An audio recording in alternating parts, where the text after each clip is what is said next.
You say a lot of people had their say on what was going on. Was it difficult for you to be able to sort of keep quiet and keep a dignified silence and carry on? It is at times when, like I say, there's things being said about you all the time from all different parties and people who maybe don't know what's going on in the situation and things like that, but that's nothing to do with me really. That's, like I say, I just concentrate on what the job was at hand, and that's playing football, and that's the only side I can control really. Obviously it's down to the clubs to sort the off-field side out, and like I say, just for me to go out and play football. Obviously a lot of people look at the transfer and the subsequent what happened with Martin O'Neill and the fact that he decided to leave not long after that. Do you feel any sort of degree of responsibility in any way because of that situation? No, I don't think so. I think you'll obviously have to ask Martin O'Neill his reasons for leaving. I don't know whether he's come out and said them. I'm sure that there were the right reasons in his mind. He's made the decision, and he's done a fantastic job at Aston Villa. The club's come forward leaps and bounds. Randy Lerner's obviously there, and he's done a fantastic job, and I think the club's in great hands there. He was brilliant with me. I think the way he's run the club so far is top notch, and I'm sure the fans are very happy that he's at the helm, and looking forward to him guiding them to success. So you've not spoken to Martin O'Neill since then? Not since he left the club, no. Obviously you were hugely adored by a lot of the Villa fans. Have you got a message for them? Because obviously they're pretty disappointed that you left. Yeah, I mean, they were absolutely fantastic with me from the moment I went there on loan for the year, and when I came back and signed, they're absolutely brilliant. It's a great club to play for, even through the transfer saga through the summer and things like that. In a way, I was delighted to play the first game of the season there, and like I say, they were brilliant with me again. So I thank them for that, and hopefully they know that every time I stepped out on the field, I gave absolutely everything. You're not going to play well every game, but as long as you go out there and give 100% every time you step on the field, hopefully if that's good enough for them, and hopefully they can get success in the future. Of course, Stephen Ireland went in the opposite direction as part of the deal.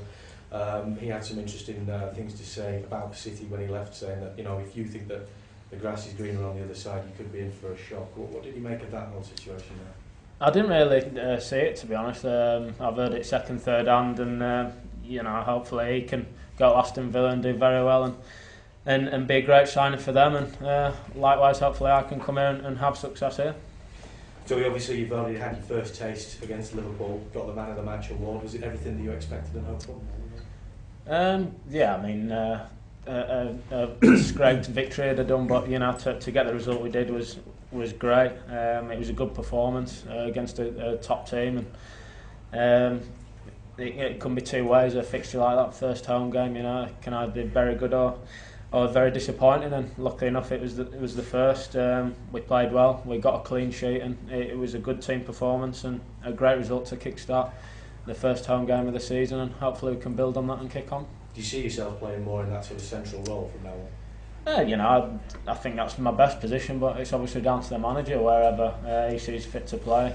We've got a lot of quality players in the squad. You're going to come up against different teams, different formations, and I'm sure the formation will change and the style of play to suit who we're playing against. So we're lucky to have flexible players and players who can play in a number of formations, and then it's down to the manager to pick that team, and wherever he sees me fit playing, which is best for the team, then I'm happy to do. There's more players going out. We understand Lazio are very interested in Rocky Santa Cruz. Rocky is not in the list for these two games, and we can change this list. But do you think there is a chance he may go to Lazio?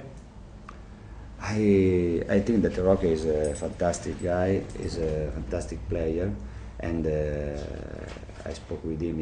If he won't stay here, I'm happy. But I think that he needs to play. I think that it's possible that he leaves, I don't know, for Lazio or for another team. And Robinho as well, Fenerbahce is said to be interested, but he doesn't want to go there. What's the situation there? We must wait. We have another 6 days. I think that Robinho has 2-3 options, and he must choose. And when Robinho chooses, we know where he wants to go. Do you think sometimes players in that kind of situation have too much power? It's down to them to decide what they want to do. But it's a normal. 15 years ago it was different, but now it's a normal. I think that is right that the players can go where can play, where we can stay well. Is that a problem for you as a manager? No. Okay.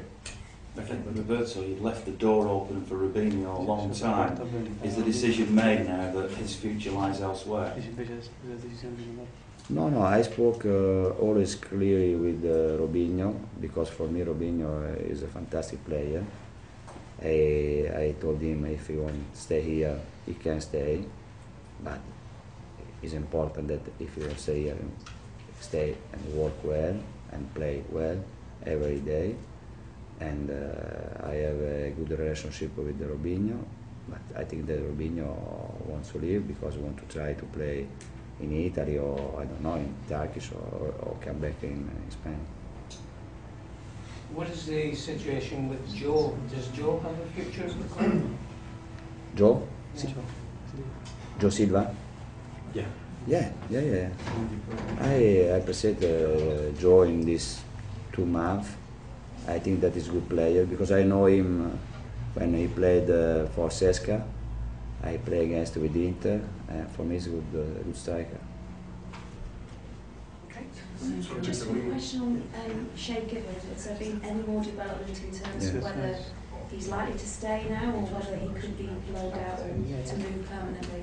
I always said that if Shay stays, for me is important because I think that we need 2 good goalkeeper, but Shay must decide.